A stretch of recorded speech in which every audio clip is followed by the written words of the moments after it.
우리 모두의 삶의 고백이 되게 하여 주옵소서. 하나님 앞에 이 시간에 우리의 마음을 모두어 예배하며 또 주님의 말씀을 듣기를 원합니다. 주님, 이 말씀 앞에 전하는 자와 듣는 자가 모두 다 순종하게 하시고 이 말씀을 통하여 우리의 삶이 더욱더 거룩해지고 주의 나라 백성의 합당한 삶으로 살아가게 도와주옵소서. 예수님의 이름으로 기도하옵나이다. 아멘. 할렐루야. 여러분은 북한이 남한을 침공하지 못하는 이유가 뭔지 아십니까? 과거에 이 질문에 대한 대답은 방위들 때문이었습니다. 낮에는 군복을 입었다가 저녁에는 사복으로 갈아입는 이 정체불명의 부대의 전력을 파악할 수가 없어서 묻혀 들어온답니다. 그런 얘기도 있었죠. 전쟁이 나면 적지로 침투에 들어가서 동사무소를 점령해서 행정력을 마비시키고 도시락을 흔들어서 교란시킨다는 이런 얘기가 있었습니다. 근데 요즘에는 바뀌었답니다. 얼마 전에 들었는데 북한이 한국을 못 쳐들어온 이유는 중2 때문이랍니다. 한국에 있는 중2들, 중학교 2학년 아이들, 이 애들이 얼마나 무서운지 한국에서 일어나는 폭력 사건의 10건 중에 7건은 다 청소년들이고 그 중에 대부분은 중2들이 저지른 일들이랍니다.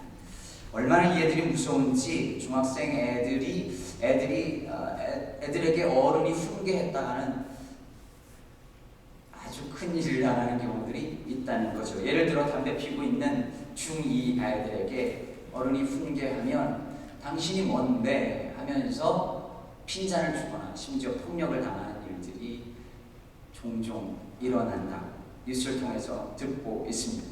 얘네들이 무서워서 북한이 못 쳐들어온답니다. 오늘날 한국 사회에 있어서 가장 큰 문제 중에 하나는 권위의 상실입니다. 이건 한국 사회만의 문제는 사실 아닙니다. 전 세계적인 현상 중에 하나, 권위가 사라지고 있습니다.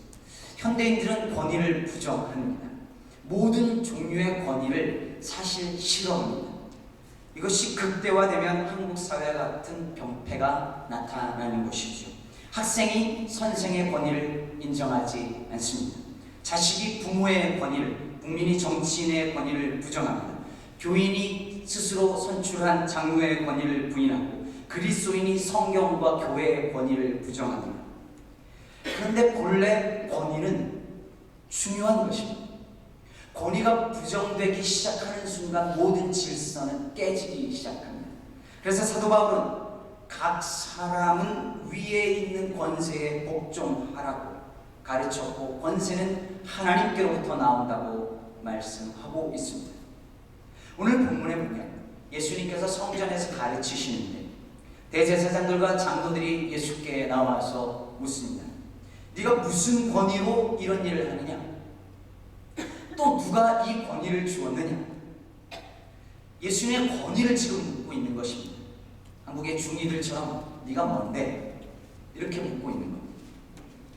하지만 앞에서 말씀드린 것처럼 권위는 중요한 것이고 권위 그 자체는 아무 문제가 아닙니다. 문제는 뭘까요? 권위적인 것이 문제고 권위주의가 문제입니다. 권위주의는 뭘까요?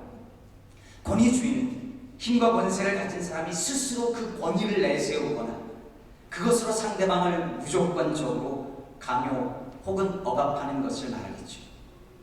또한 반대로 힘과 권세를 가진 사람을 맹목적으로 추종하는 모습도 권위주의의 한 모습일 것입니다. 한국 사회는 참 권위주의가 강한 사회입니다. 직장에서는 물론이고 대학에서조차 권위적이고 권위주의적인 사람들을 쉽게 찾아볼 수 있습니다. 참 신기한 것이요. 자기보다 아랫사람한테 권위 내세우고 힘 내세우고 아랫사람 괴롭히는 사람이 신기하게 자기 위에 있는 사람들한테는 얼마나 깍듯한지 아주 과도할 정도로 그렇습니다. 지난번에 성추행으로 무리를 일으킨 청와대 대변인은 평소에 항상 자기보다 윗사람이라고 생각되거나 영향력이 있는 사람한테는 과도하게 허리를 굽혀 90도로 인사하면서 두 손으로 공손하게 인사하던 버릇이 있는 사람이었다면, 이런 사람일수록 권위적이고 자신의 권위에 대해서 도전하는 것을 견디지 못합니다. 권위주의에 병폐한 모습입니다. 여기 대제사장들과 장로들도 그랬습니다. 이들이 예수님한테 왜 이런 질문을 지금 던지는 것일까요? 왜 예수님의 권위를 문제 삼고 있는 것일까요? 오늘 이 내용, 오늘 본문 앞에 12절 이하에 보면 예수님이 성전을 정화하는 모습이 나옵니다. 예수님이 성전에서 장사하는 이들을 다 내어 쫓으시고 그 상을 뒤집어 엎어버리십니다. 그런데 그 장사치도로 하여금 성전에서 장사할 수 있도록 허락하는 사람들이 누굽니까? 대제사장들과 장로들이잖아요. 근데 예수님이 나타나셔서 그것을 다 엎어버리고 그들을 쫓아버렸습니다. 그들은 예수님이 자기들의 권위에 도전한다라고 생각한 것입니다. 자신들의 권위가 흔들려지는 것을 두려워하는 것입니다. 뿐만 아니라 오늘 본문에 보니까 예수님이 성전에 나오셔서 가르치십니다. 근데 성전에서 가르치는 건 누구 몫입니까? 대제사장들, 바리새인들, 서기관들, 장로들 몫 아닙니까? 그 사람들은 그런 권위가 있었습니다. 그 사람들은 그 권위 있는 대제사장들과 장로들은 평생도록 율법 공부하고 그 율법을 지키고 그러면서 그 자리에 그 권위를 지키고 있는 사람들이었습니다. 누구보다도 성실하게 율법을 지키고 그러면서 의롭다 함을 인정하고 권위를 지켜온 사람들인데, 근데 예수 너는 도대체 무슨 권위로 가르치느냐라고 묻고 있는 것입니다. 그렇게 하도록 그 권위를 누가 줬느냐라고 묻고 있는 것입니다. 그때 예수님이 그들에게 말씀하십니다. 나도 너희들한테 하나 묻자. 내가 묻는 질문에 대답하면 나도 무슨 권위로 이런 일을 하는지 말하겠다 하면서 질문합니다. 요한의 세례가 하늘로부터 온 것이냐 아니면 사람들로부터 온 것이냐? 세례 요한의 그 권위가, 그 메시지가 하늘로부터 왔느냐 사람들로부터 왔느냐 묻습니다. 이 질문이 기가 막힌 질문입니다. 질문을 던졌던 대제사장들과 장로들이 회의를 시작했습니다. 뭐라고 대답하지? 요한의 세례가 그 요한의 그 전하는 그 메시지가 하늘로부터 왔다라고 말을 하면 왜 안 믿느냐라고 물어볼 것입니다. 사람들로부터 왔다고 그러면 많은 백성들이 요한을 하늘로부터 온 선지자로 믿고 있는데 그렇게 말했다가는 백성들의 신임을 잃을 테고 그게 두렵고 어떡하지? 고민하다가 주님께 모르겠습니다 라고 대답합니다. 정치인들의 전형적인 대답이죠. 정치적으로 대답하기 곤란하면 모른다, 기억이 안 난다, 전혀 생각나지 않는다 이렇게 대답하잖아요. 대답을 회피하면서 저울 지르는 것이죠. 또 우리도 그렇지 않을까? 하나님과 세상 사이에서 우리 늘 저울 지릅니다. 무엇이 옳은지 아는데 그것을 선택하지 않습니다. 진리 앞에서 정치적 중립을 취하려고 합니다. 정치인 욕할 것 없습니다. 그것이 우리 모습이니까요. 그런데 예수님이 그런 대제사장들과 장로들을 향하여서 그럼 나도 너희들이 모른다 했습니다. 나도 무슨 권위로 내가 이런 일을 하는지 말하지 않겠다 이렇게 말씀하십니다. 그런데 예수님께서 그 뒤 거기서 끝나는 게 아니라 뒤이어서 그런데 너희들은 어떻게 생각하냐 라고 하면서 비유의 말씀을 세 가지를 말씀하십니다. 그 뒤에 이어 나오는 비유 세 가지는 이런 맥락에서 나온 비유 3종 세트입니다. 이게 대제사장들과 장로들을 향해서 한 말씀이라 메시지가 아주 스트롱합니다. 챌린징합니다. 듣기 힘든 부분들이 있을 겁니다. 오늘은 그 첫 번째 비유입니다. 어떤 사람에게 두 아들이 있는데 맏아들에게 가서 이 아버지가 오늘 포도원에 나가서 일 좀 해라 그랬더니 이 첫째 아들이 하고 가지 않았답니다.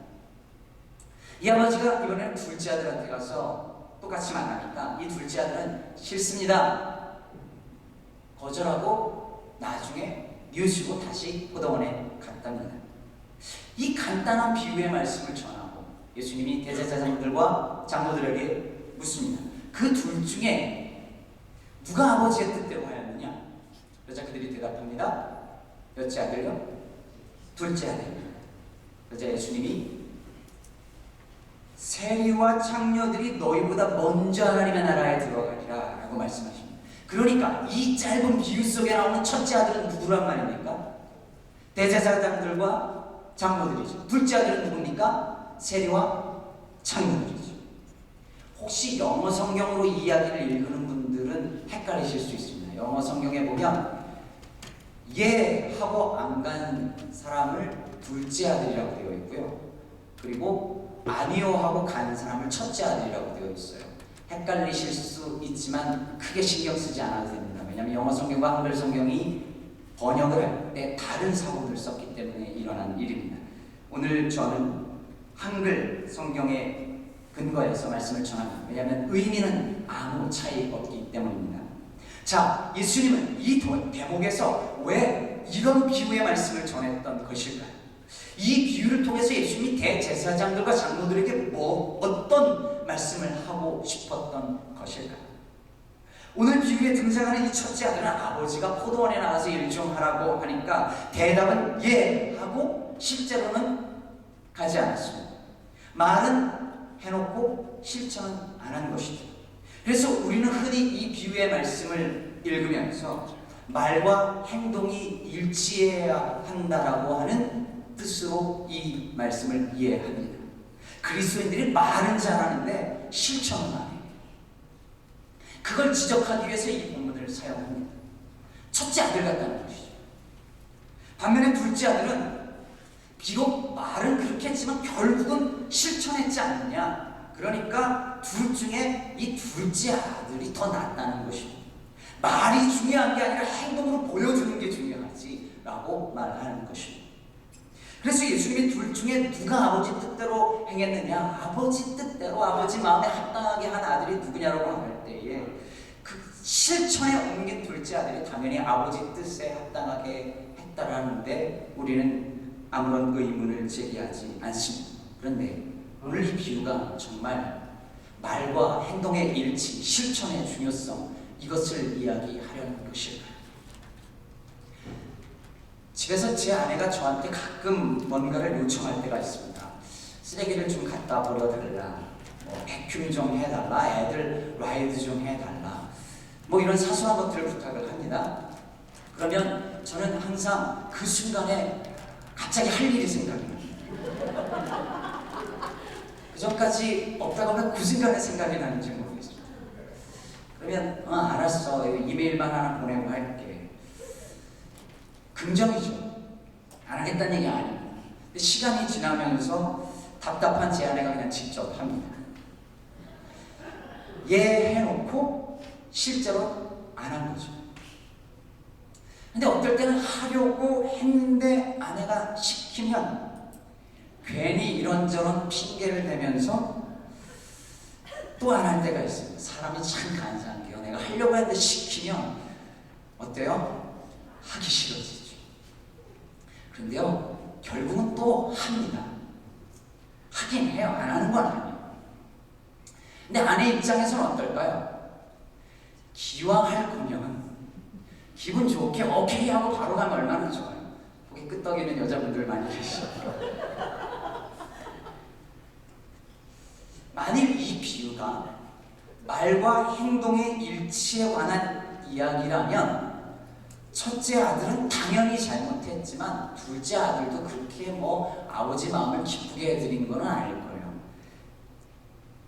기왕 할 거면 예 하고 하면 좋지 않았겠습니까? 만일 이 비유를 말과 행동의 일치, 그걸 말하려고 한다든지 실천의 중요성, 이런 것을 말하려고 하는 메시지라면 우리는 이 첫째 아들로 비유된 대제사장들과 장로들이 말과 행동이 일치되지 않았던 사람들이었다라고 이해해야 합니다. 말로는 율법을 지키라고 해놓고 실제로는 뒤에 가서는 율법 지키지 않았던 위선자들이었다라고 이해해야 합니다. 이 비유가 그런 뜻이다.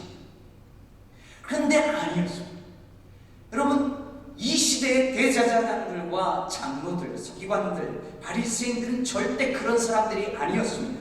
이스라엘의 종교 지도자들은 철저하게 율법을 지키는 사람들이었습니다. 도덕적으로, 윤리적으로 다른 모든 사람들보다 뛰어난 사람들이었고 거의 완벽에 가깝게 실천에 옮기는 사람들이었습니다. 하나님의 말씀이라면 목숨을 걸고라도 지키는 사람들이었고 그 말씀 앞에 언제나 예 하던 사람이었고 실제로 거의 그렇게 사는 사람들이었습니다. 그들의 권위는 그냥 괜히 생겨난 게 아니었습니다. 사람들은 그들이 실제로 율법을 지키는 것을 보고 그 권위를 인정해 주었었습니다. 또 둘째 아들로 비유된 세리와 창녀들을 생각해 보십시오. 그들이 과연 율법에 대해서 씻습니다 하고 실제로는 돌이켜서 그 율법을 지키던 사람들이었습니까? 아니지 않습니까? 그들은 율법과 상관없이 늘 죄짓던 사람들이었습니다. 말은 아니요 하고 뒤에 가서 선행을 행하던 그런 사람들이 아니라 말도 행동도 다 율법 지키지 않는 죄인들이었습니다. 그러므로 오늘 이 비유의 말씀은 말과 행동이 일치해야 된다, 실천을 해야 된다, 말했으면 그대로 살아야 된다, 뭐 그런 이야기를 하려고 하는 것이 아닙니다. 물론 말과 행동이 달라도 된다라는 뜻은 더욱 아니겠지만 말입니다. 그렇다면 오늘 이 메시지는 무엇을 말하려고 하는 것일까요? 오늘 이 비유를 이해하기 위해서 한 가지 예를 들어보겠습니다. 어떤 집에 부모님의 말에 늘 언제나 순종하는 착하고 순종적인 어린이 태환이가 있었습니다. 이 태환이가 어린 시절 부모님의 말에 한 번도 불순종해 본 적이 없고 반항한 적도 없습니다. 늘 부모의 말에는 늘 그대로 행동하는 착한 아이였습니다. 사실은 절대 그렇지 않았습니다. 근데 이 태환이가 성인이 돼서 살아가는 모습을 보니까 그걸 부모가 보니까 기가 막히더라고요. 직장에서 부당한 대우를 당해도 말 한마디 못하고 늘 순종합니다. 싫어도 싫은 기색 한마디 못합니다. 그런데 가만히 또 직장을 보니까 이 직장이 질이 좋지 않습니다. 횡령하고 세금 탈세하고 가반도 아닙니다. 그런데도 이 태환이는 그들과 어울려서 그들처럼 그냥 잘 지냅니다. 결국 태환이는 부모에게 순종하는 아이였지만 정작 부모의 뜻대로 살지는 않은 겁니다. 부모가 그 아이를 키우면서 정말로 부모가 원했던 그 부모의 뜻은 이 아이가 성장해서 바르고 건강하게 자라며 불의에 대해서는 두려워하지 않아요. 그러면서 이 사회의 일원으로 행복하게 사는 것이었습니다. 그게 이 부모의 뜻이었습니다. 오늘 예수님의 비유 속에 나오는 이 아버지가 정말로 바랬던 것은 그 아들이 포도원에 가는 것이었습니다. 그 아들이 평소에 아무리 아버지께 순종적인 아들이었다 할지라도 아버지의 진짜 바램은 아버지의 진짜 이 아들을 향한 뜻은 포도원에 가는 것이었습니다. 그런데 그것을 하지 않았더라면 그 아들은 평소에 늘 이해하는 아들이었다 할지라도 그 아들은 아버지의 뜻대로 행한 것이 아니었습니다. 대제사장들과 장로들은 늘 율법에 예하면서 순종하며 사는 사람들이었습니다. 그들은 율법의 1.1획이라도 다 지키려고 애쓰던 사람들이었습니다. 율법에 언제나 예하며 순종하던 사람들이었습니다. 그러나 정작 하나님께서 당신의 아들 예수 그리스도를 이 땅에 보내시고 세례 요한을 통해서 그 예수 그리스도의 복음을 선포했을 그때 정말 하나님의 뜻이 있는 그 복음이 증거됐을 때 그 복음을 받아들이지 않았습니다. 왜 그랬을까요? 그들은 그들의 권위를 빼앗기는 게 두려웠기 때문입니다. 그들은 평생 율법 지키면서 의롭게 살면서 그 권위를 지키려고 했습니다. 남들이 그 의로움을 인정해 주었습니다. 그런데 예수님이 그 의로움을 인정해 주지 않는 것입니다. 하나님의 나라는 그 따위 의로움으로 못 들어간다라고 말하는 것입니다. 그러니까 싫은 겁니다. 그 권위에 도전하는, 그 권위를 부정하는 예수님을 죽이고 싶은 겁니다. 결국 그들은 평생 율법을 지키면서 살았는데 그 율법의 주인이 막상 왔을 때 그 주인을 부정했습니다. 하나님이 정말 원했던 것은 예수님을 믿고 영접하는 것입니다. 그들은 거절했습니다. 그들은 평생 예하면서 살았는데 결국 포도원에 들어가지 않은 첫째 아들과 같았습니다. 아니 어쩌면 평생 예하며 살았기 때문에 포도원에 못 들어갔을지도 모릅니다. 매주일 교회 나와서 예배드립니다. 힘들고 어려운 중에서도 시간을 구별하여 주의를 지키고 경제적으로도 어려운데 물질을 구별하여 11조도 바칩니다. 없는 시간 쪽에서 교회 나와서 봉사도 합니다. 그러다가 교회에서 직분도 받아서 집사도 되고 장로도 됩니다. 그렇게 평생 경건한 신앙인으로 살아왔는데 주님께서 그런 사람에게 말씀합니다. 너는 예하고 정작 포도원에 들어가지 않은 첫째 아들과 같다. 그러면 얼마나 기가 막히겠습니까? 아니, 내가 평생 교회를 섬기고 다른 길로 가지도 않고 그렇게 주님 말씀에 순종하면서 그렇게 살았는데 이런 경우가 어디 있습니까? 어떻게 나한테 그렇게 말씀하십니까? 라고 하는데 주님이 당부하십니다. 네 안에 오늘 예수 그리스도가 없으면 너는 예하고 포도원에 들어가지 않은 첫째 아들과 같다. 평생 착하게 살았습니다. 누구 괴롭힌 적도 없고 최대한 정직하게 성실하게 살았습니다. 가족을 위하여서 내 시간 다 희생하면서 평생 일했습니다. 가능하면 어려운 이웃 도와주려고 애썼고 그렇게 살았습니다. 이만하면 하나님 뜻에 합당하게 산 거 아닌가요? 라고 말하는데 주님이 말씀하십니다. 네 안에 그리스도가 없으면 너는 예해놓고 포도원에 들어가지 않은 아들과 같다. 저는 이 말씀 준비하면서 이 말씀 앞에 두렵고 떨 수밖에 없었습니다. 20년 넘게 교회만 섬겼습니다. 누군가 취미가 뭐냐고 어제 물어보는데 대답할 게 아무것도 없었습니다. 개인적인 즐거움도 없이 그냥 일하고 공부했습니다. 제 개인적인 욕심은 가능하면 버리려고 했고 큰 교회를 향한 욕망이나 유명해지고 싶은 마음이 들지 않도록 늘 저를 채찍질했습니다. 설교한 대로 다는 못 살아도 적어도 그렇게 살려고 몸부림쳐 살았습니다. 그렇게 평생 교회를 섬기면 언젠가는 저에게도 권위가 생기겠죠. 누군가 제 의로움을 인정해 주겠죠. 근데 만일 주님께서 너는 예하고 포도원에 들어가지 않은 첫째 아들과 같다라고 말한다면 그보다 더 무서운 일이 어디 있겠습니까? 만일 제가 주님을 위해서 일한다고 하고 주님과 함께 하지 않는다면 그것은 예하고도 포도원에 들어가지 않은 첫째 아들과 똑같은 것입니다.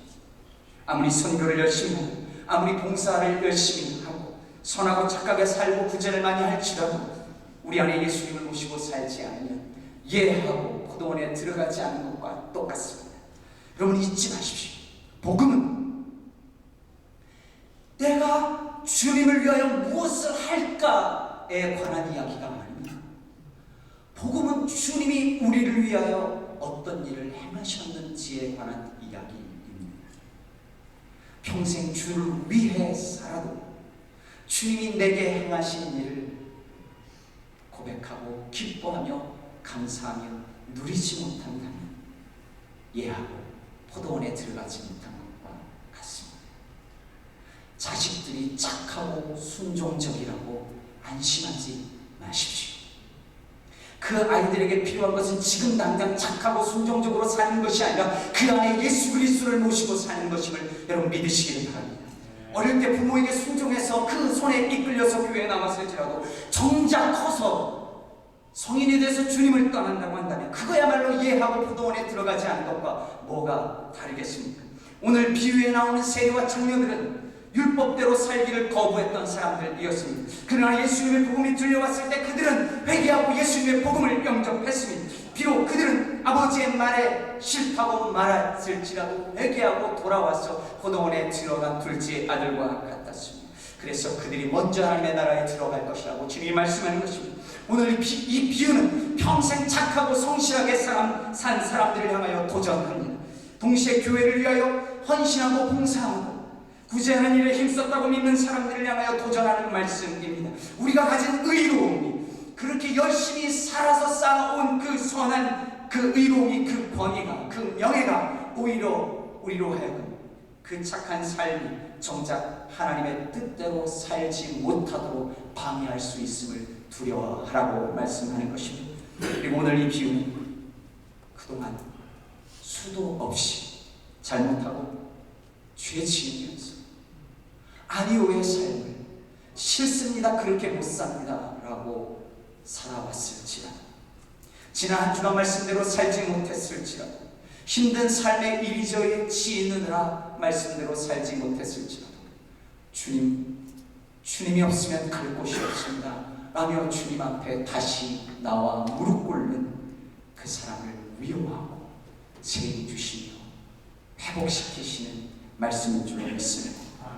사랑하는 성도 여러분, 저는 지난 주일 한 교회 청년 수련회를 인도하고 왔습니다. 이 청년들이 정말 순수하게 예수님만을 찾고 부르짖으며 기도하는 모습을 보면서 나는 도대체 무엇을 찾고 있는가? 주를 위하여 일한다고 하면서 내가 정말 주님과 함께하는가? 주님이 내게 행하신 일들을 감격하며 기뻐하는 그 복음에 대한 감격이 내 안에 있는가? 제 자신을 스스로 되돌아보는 시간이 되었습니다. 다른 것이 다 없을지라도 주님 한 분만이면 된다고 그렇게 목 놓아 울며 기도하는 청년들을 보면서 제 자신이 회개했습니다. 사랑하는 여러분, 아무리 성실하고 힘겹게 살며 그렇게 착하고 성실하게 살아도 지금 여러분 안에 예수 그리스도가 없으면 하고 포도원에 들어가지 않은 첫째 아들과 같습니다. 주님이 우리를 부르십니다. 주님이 첫째 아들도 둘째 아들도 부르셔서 포도원에 들어가라, 예수님을 영접하고 그와 함께 살라 말씀하십니다. 이 부르심에 응답하여 예하고 순종하는 저와 여러분 되시기를 주님의 이름으로 축복합니다. 기도하겠습니다. 시간에 하나님의 말씀을 생각하며 기도하실 때, 하나님, 저는 늘 예의 삶을 살고자 애썼습니다. 착하고 성실하게, 그래도 남들 괴롭히지 않고